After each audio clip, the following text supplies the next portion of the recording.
Imagine if Julius Caesar had arrived in Babylon before he ever crossed the Rubicon. Imagine if, before he challenged the Roman Senate, before he became dictator, before Rome drowned itself in civil war, he had first studied how Babylon ruled without shouting. Tonight, we are not asking how Rome rose. We are asking how Rome could have ruled forever. Because Caesar did not fail due to a lack of intelligence. He failed because he misunderstood power, and Babylon would have changed everything. Julius Caesar believed in speed, fast decisions, fast wars, fast reforms. Rome rewarded urgency. Rome admired dominance. Rome worshipped visible strength. But speed is dangerous because speed creates enemies faster than it creates systems. Caesar conquered Gaul with brilliance. He crushed rivals with confidence. He crossed boundaries others feared to cross. But Rome was not collapsing because it lacked leadership. Rome was collapsing because it was structurally unstable. Too many egos, too many symbols, too much public performance of power. If Caesar had studied Babylon first, he would have recognized the warning signs immediately, because Babylon had already survived what Rome was about to destroy itself with. Babylon would not have impressed Caesar with armies. It would have unsettled him with silence. No loud Senate debates, no endless speeches, no visible power struggles. Instead, there was just order.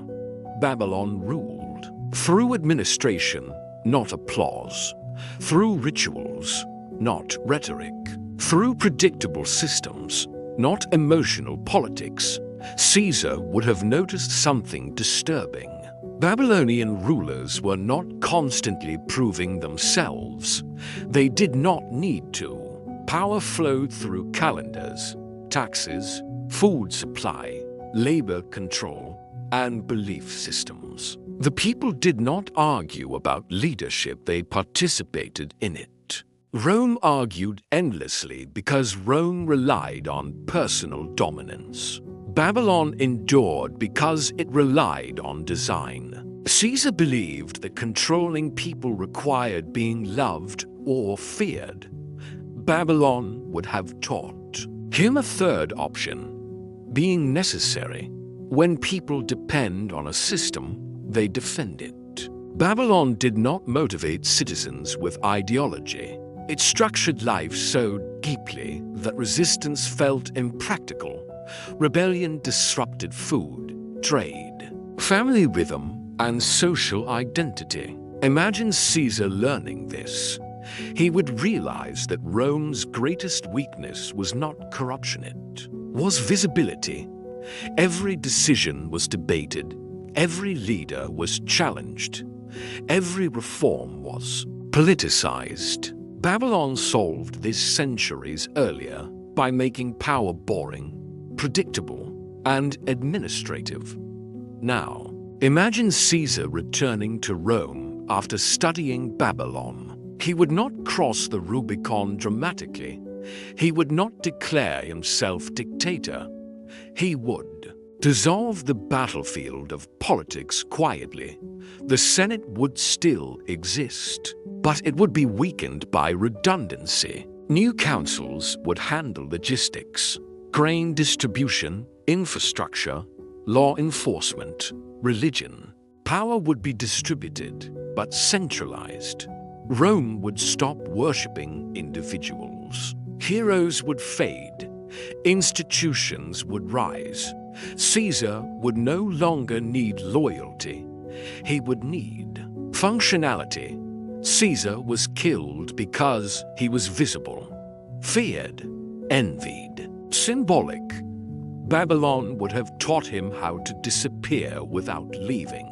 In Babylonian power systems, leaders were not targets, systems were. and systems are difficult to stab, Caesar would still rule. But no one would feel the urgency to stop him, because nothing would feel urgent. That is the most terrifying form of control. If Caesar had applied Babylonian power, Rome would not have collapsed into empire and decay. It would have mutated. No dramatic fall, no moral panic, no grand decline, just slow absorption. Rome would become a civilization of participation, not domination, and history would have no clear villain to point to, which is why it would last. Now, stop imagining. Look around you. Politics are loud, but systems are quiet. Faces are arguing, but structures are ruling. Ask yourself, is modern power Roman or Babylonian? Do leaders dominate, or do systems decide? And if systems decide, who designed them? This is why Caesar matters, not because of what he did, but because of what he almost learned. This is not Roman history. This is a warning written in stone. Subscribe to our channel. Because next, we ask, imagine if Cleopatra used Babylonian psychology instead of seduction. And that story is even more dangerous. Thanks for watching.